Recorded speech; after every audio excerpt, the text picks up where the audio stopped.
Good morning. As we gather together this morning, I'm not amongst you today. I am on my way to Lakeside, in which our annual conference gathers. It's our 49th gathering of our annual conference session as the West Ohio Conference. So we gather up on the shores of Lake Erie. It's a time of respite. It's a time of celebration over a change in status. There are those who we honor who have gone to the heavenly realms. So we recognize and light a candle for each clergy and spouse and family member who's passed away, who has served in our conference over their lifetime at some point. We celebrate those who are finishing their time in active ministry and are moving into a retirement time. And of course, we celebrate those who have said yes in answering the call and have successfully made it through the credentialing process. It's a time not only of celebrating a change in status, but we have business to do, but there's also wonderful worship throughout the week, a time of renewal and a time of reconnecting with peers around the conference. We are a connectional denomination, and this is one of the ways in which I really feel the love and support of both laity and clergy around the congregation. So I hope that this week you will be praying not only for myself, but our two lay representatives, Richard Schilling and Dave Smith, who will also be joining me this afternoon. The conference will take place Sunday evening till Wednesday afternoon. It's broadcast live. You can get a link to that on the website if you want to see what's going on. All are welcome. As we move this week into a new era, we celebrated Scott's life last week and his ministry amongst us, and we are graciously waiting the new pastor that God is sending our way. I hope that you, like me, are in prayer that God is sending exactly who we need, as we know He will always.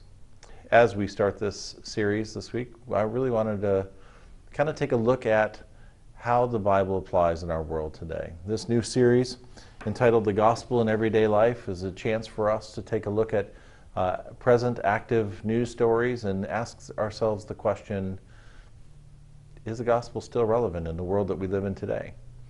And so each Sunday I will pick up the newspaper and go through it, pick a group of articles and ask some people from the church what they want to hear, and we'll take probably the major articles or the long things that will get some long-time press out and see how is the scriptures, how is our faith, how is our life in Jesus addressing or at least informing us on how we should respond to the challenges of every day. So I hope that you will start doing the same thing.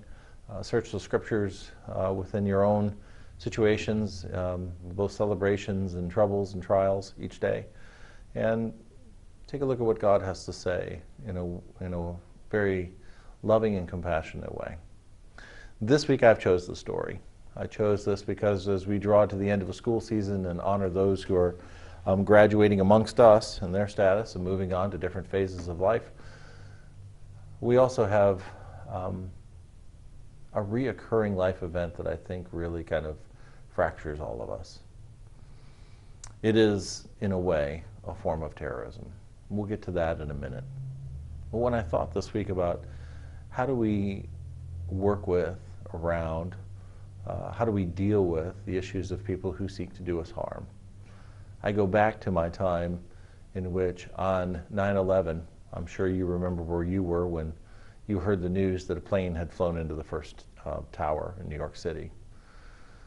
For me, it was a time of quite a bit of stress. Jenny's brother worked in the Twin Towers. He worked for a company that maintained the infrastructure for internet and telephone services all throughout both Twin Towers. And we didn't know where he was that day. As it turned out, he ended up working on a maintenance patch upgrade till about 3 o'clock in the morning and had slept through his alarm. And so when he woke up that morning at 10 o'clock to his phone ringing with his father on the other end wondering where he was at, he turned on the TV and discovered the horrific events of that day. That day for me seemed to move in slow motion. It was one of the longest days as questions circulated all around. Who would do such a thing? And of course, as we were processing, if you were somewhere where you got the news fairly in real time, questioning the events of the first plane, then the second plane hit. And then we heard that there were others an attempt to fly a plane to the Pentagon and do damage to it. A lot of questions start to arise, and the media starts to run around and try to provide answers to the questions that we have and report as accurately as they can, but there's a lot of confusion in those days and in the following days. What would cause someone to do this? I happened to be building a deck in my house that evening, and so I couldn't watch the news anymore, and I was out doing the work on the deck, and my son came out and he said, "Dad, I don't know how to feel about all this. How do you feel?" And I said, "You know, I'm angry, but I'm really frustrated. I don't know anything more to say than that." And I guess the impossible just became real for me. And so I was dealing with my own set of emotions.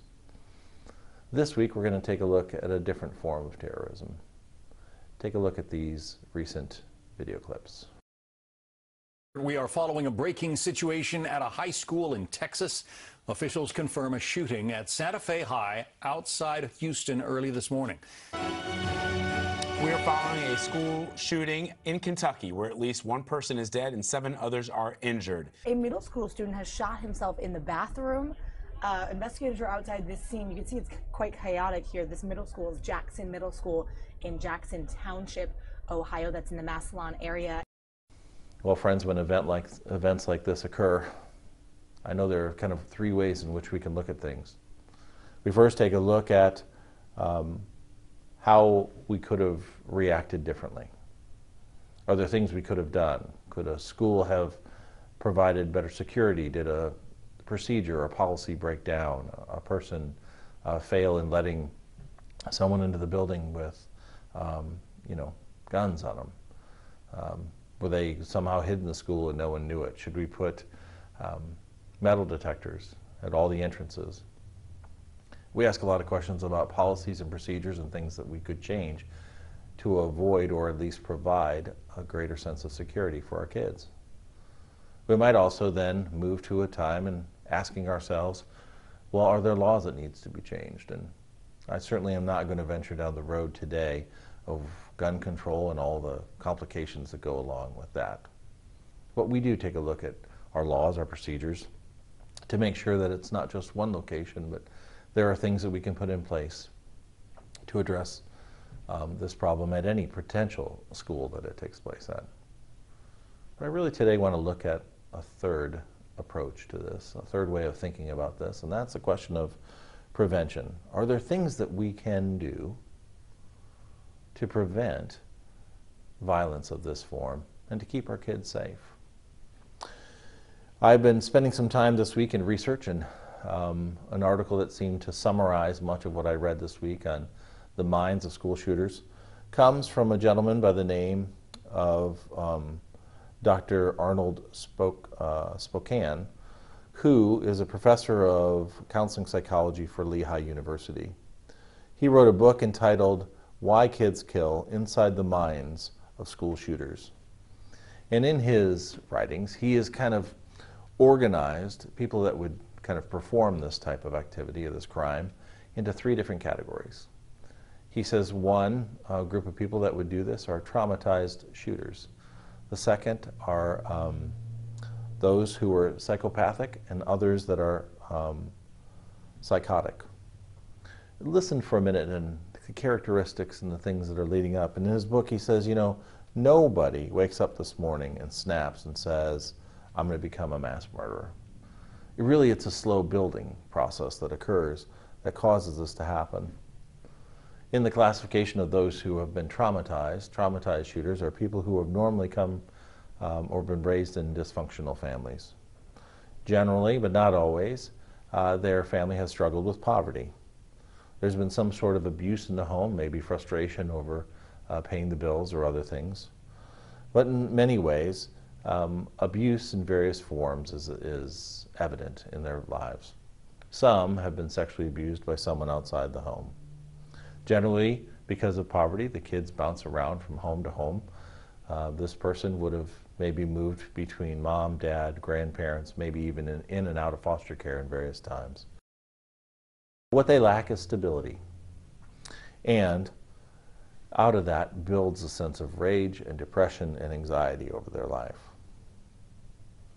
The other two categories, the psychopathic shooter and the psychotic shooter, are people that normally come from stable families. Generally, the psychopathic tend to be pretty narcissistic. They don't care about other people. They disrespect the laws and regulations of the land and of the authority that tries to enforce them. They have a sense of what they feel is right and lack empathy and remorse for what they do.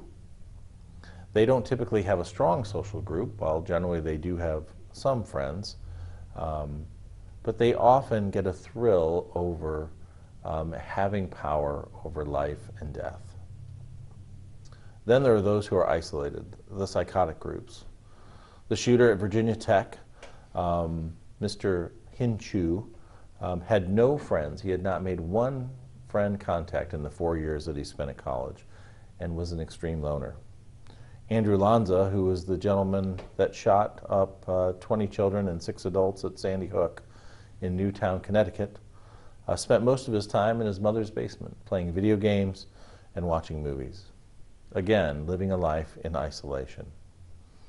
So when we see these situations, we feel that many of these kids form hallucinations over time, a slow building effect that causes them to develop paranoid delusions and delusions of grandeur. Then there's an event that tends to kick off and pushes them over the edge. Maybe it's the rejection of a girl or problems that they're having at school. Maybe they've had some sort of conflict with another student or a teacher. Sometimes they've had trouble with the law, and sometimes they've dabbled in drug and alcohol usage.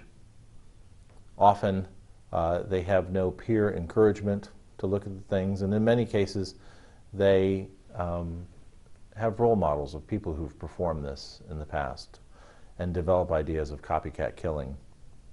Really, their planning builds and builds over time, and they develop a growing ideology that supports the justification of their violence and what they're about to do.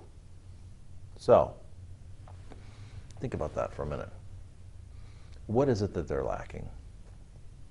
And I sense that much of what they're lacking is a sense of community, a sense of belonging, a sense of worth and value. Yes, there are probably other factors of how their anatomy in their brain is developed, and maybe the dysfunction of their life that's caused frustrations. And I'm not here to say that everyone that's lived in this becomes this way, but we're always looking for patterns to say, what could be different? And in contrast to that, take a look at what Jesus says through the Apostle Paul. Paul, in his writing to the Romans, if you've been following along in our Divine Mentor reading plan, Romans 12, which was read for you this morning, was in our reading on Thursday this week. Paul, throughout his book of Romans, probably one of his most advanced theological statements, is sharing this idea of this life of struggle with sin and freedom because of grace. And in the end turns to this sense of this community, and he gives these challenges to us. Love each other like members of a family. Contribute to the needs of God's people and welcome strangers into your home. Bless those who harass you. Bless them and don't curse them. Be happy with those who are happy and cry with those who are sorrowful. Associate with people who have no status. Don't think yourself too smart. If possible, to the best of your ability, live in peace, and don't try to get revenge for yourselves, dear friends, but leave room for God's wrath. Paul is calling his church in Rome and us today to think at a deeper level. Can love actually be the countermeasure to frustration, anger, rage, hate that ultimately lead to actions? How is it that we're guarding our hearts today? Are we still harboring hatred? You know, Jesus told us in the Beatitudes in Matthew 5, you've heard it said, thou shalt not kill. I can imagine most of the people sitting in that crowd that day were probably saying, yeah, I've never done that, I'm good. But then he turns it on its side and says, but I tell you this, if you harbor even an ounce of anger against your brother, then you've already committed murder in your mind. I think what Jesus is saying is, If we spent more time protecting, guarding, and nurturing godlike characteristics in our mind, that would lead to our thoughts. Those thoughts would lead to motives and actions, and ultimately to a life that we wouldn't be asking why about. Hopefully others would be asking the question, why not? If we truly embraced as a sense of community those who are on the margins, if we started to break down the ideology that we belong to a group, let's say a family, that's not defined by any terms of what your last name is, what your ethnicity is, what neighborhood you grew up in, what ethnic cultures you follow, by either biological or adoption terms or any other way. If we saw ourselves as part of the family of the children of God, how would we approach life differently? In the use of our resources, in the redistribution of the gifts of grace and love given to us through the gospel. What difference would that make? How could we change and stem the tide of violence in all of its forms? Terrorism, active shooter situations, school shootings, bullying, etc. Sure, we can continue to build walls, secure schools, hide in isolation, but that just leads to paranoia that everyone is against us. What if we, as children of God, had a different weapon at our disposal? You know, my wife is a teacher, as many of you know, and they're taught in active shooter situations. In the past, they were taught to barricade themselves in, lock the door, and be quiet. Now they're taught to question whether or not they can flee. If you can flee safely, go. They're told to be in constant motion since it's harder for a shooter to be successful with moving targets. We know even from the incidents in Indiana just this past week that one of the teachers in courage and bravery went after the shooter and probably saved many lives, is cast as a hero. Ironically, as I'm up here at Lakeside at this point when you're watching this, and you're looking at that, the theme for our annual conference is, be not afraid, you have enough, or you have all that you need. I've thought a little bit about how fear plays in. You know, I think my anger over the issues of 9/11 really can be wrapped up and summed up in one word: fear. A sense of safety and security has been lost. Unfortunately, terrorism has come to our shores, and I don't think we've seen the last of it. A place that I grew up in my age, in safe and secure ways, never really ever experiencing or living through war in our own country, kind of shakes you a little bit when it starts to happen. But you know, we live in a life of faith with Christ, knowing what our final destination is. So we don't have to live in fear. God already has provided us our way to eternal life. So we don't have to fear death. It's not something that should lead us to hesitate in doing what we've done, in living the life Christ is calling us to do, to love like family, to welcome strangers, foreigners, to bring them in, to laugh with those who are happy, cry with those who are sad, and associate with those that the rest of the world might say we're not acceptable, who sit in the margins. You might think, okay, Pastor, this is a little bit idealistic. Sure, much of our faith is idealistic. That's kind of the point of it. We set the rules in absolution, in absolute standards, because we don't say, hey, try to be kind all the time. That would give us the out when we weren't. When we know that we should be kind all the time. So Jesus, when he says, control the hatred in your heart, invites us to do a little self-examination.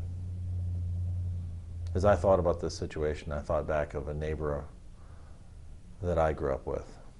Jenny and I had just moved into a new home, and others were building homes in our neighborhood at the time that we moved into the first house that we'd ever purchased, actually. One of the neighbors that moved in was a young family that just moved from England because they found employment in the Columbus area. They spoke with interesting words. The place where you parked your car was a garage, and the device on the table that rang and you picked it up was called a telly. Their son was just entering the middle school age, and their oldest, and my kids would tell us, you know, Dad, this boy is made fun of every day on the bus. The funny words, the funny way in which he says things, you know, the accent that he uses, he's having a hard time. Over time, I think my theory is that he chose, because of his deep need for community that I think is inbred in all of us, he chose the only people that would take him by the side and accept him for who he was. Unfortunately, that led him to drug use, and I think ultimately to drug dealing.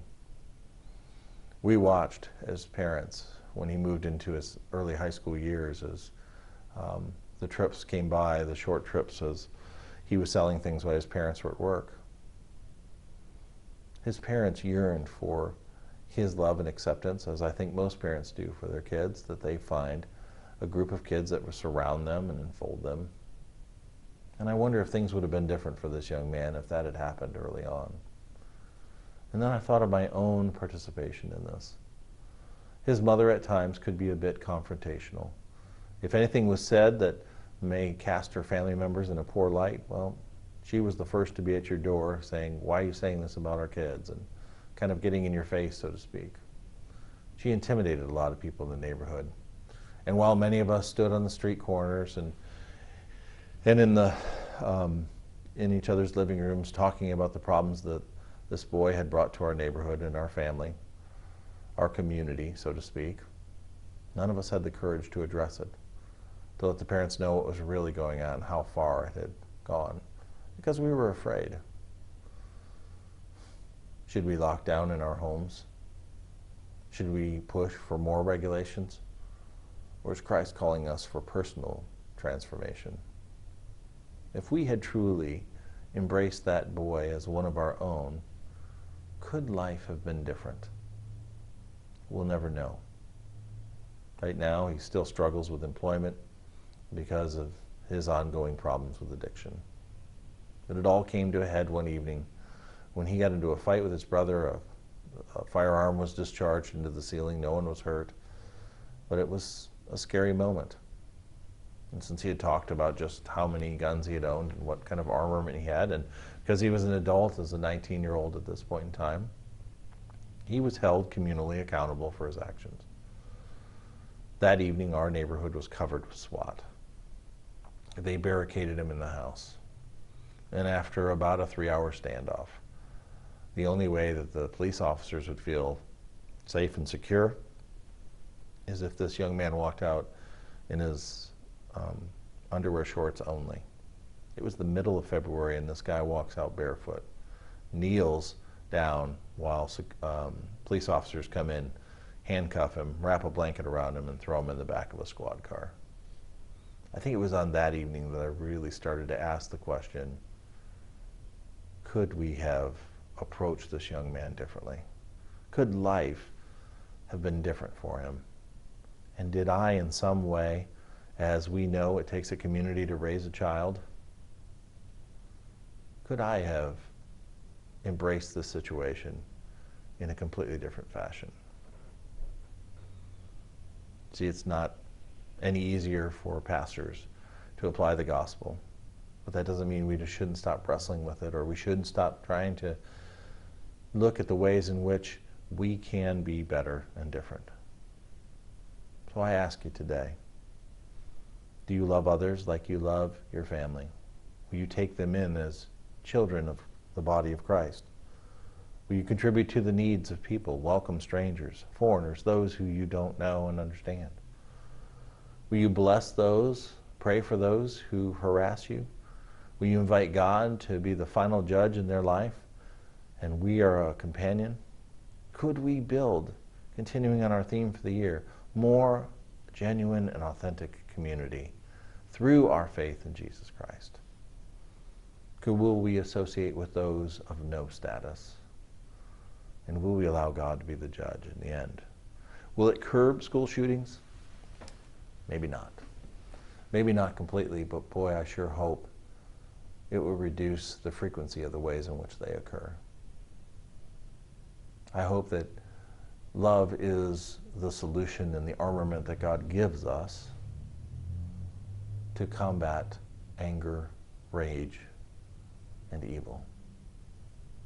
I hope that we as the Christians are known as the ones who are loving and receiving and caring, far more than anything else. And I hope that we embrace the theme of our annual conference this year in not being afraid, to be bold, equipped, to be beloved as His community, to love the world in the way Christ loved us. Communion is not available today as there's no one to consecrate the elements, so I want to give you a moment just in silence to pray.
God, how is it I might be more loving, more blessed, more unafraid to do what you need me to do?